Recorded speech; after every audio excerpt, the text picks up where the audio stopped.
आदरणीय सभापति जी,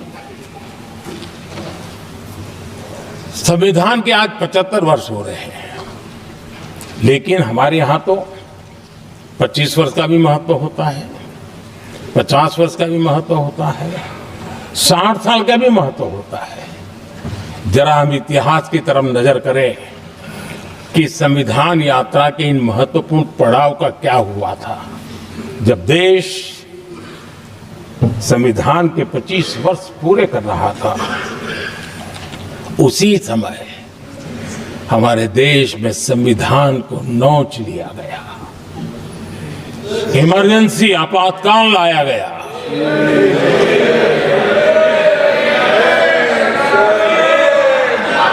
संवैधानिक व्यवस्थाओं को समाप्त कर दिया गया, देश को जेल खाना बना दिया गया, नागरिकों के अधिकारों को लूट लिया गया, प्रेस की स्वतंत्रता को ताले लगा दिए गए, और कांग्रेस के माथे पर ये जो पाप है ना, वो कभी भी धुलने वाला नहीं है, कभी भी धुलने वाला। यह सब हिंदुस्तान, दुनिया में जब जब लोकतंत्र की चर्चा होगी, कांग्रेस के माथे का ये पाप कभी धुलने वाला नहीं है, क्योंकि लोकतंत्र का गला घोंट दिया गया था। भारत के संविधान निर्माताओं की तपस्या को मिट्टी में मिलाने की कोशिश की गई थी। आदरणीय सभापति जी, जब 50 साल हुए तब क्या भुला दिया गया था? जी नहीं, अटल बिहारी वाजपेयी जी की सरकार थी और 26 नवंबर को 2000 देश भर में संविधान का 50वां वर्ष मनाया गया था। अटल बिहारी वाजपेयी जी ने प्रधानमंत्री के नाते राष्ट्र को एक विशेष संदेश दिया था।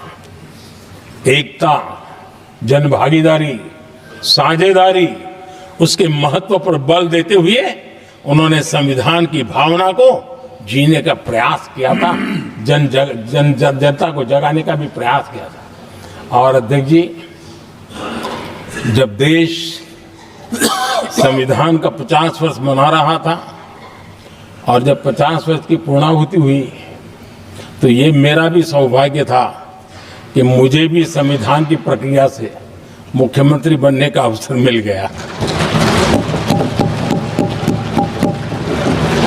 और मैं जब मुख्यमंत्री था, उसी कार्यकाल में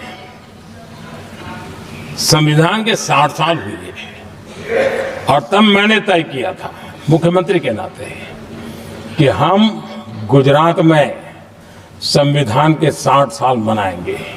और इतिहास में पहली बार ऐसा हुआ है जब संविधान के ग्रंथ को हाथी पर बनाई हुई अंबाड़ी में रखा गया, उस विशेष व्यवस्था में रखा गया। हाथी पर संविधान की यात्रा निकल, संविधान गौरव यात्रा निकाली गई और राज्य का मुख्यमंत्री उस संविधान के नीचे हाथी के बगल में पैदल चल रहा था और देश को संविधान का महात्मा समझाने का सांकेतिक प्रयास कर रहा था। ये सौभाग्य भी मुझे प्राप्त हुआ था, क्योंकि हमारे लिए संविधान का महत्व क्या है। और आज 75 साल हुए, हमें अवसर मिला। और मुझे याद है जब मैंने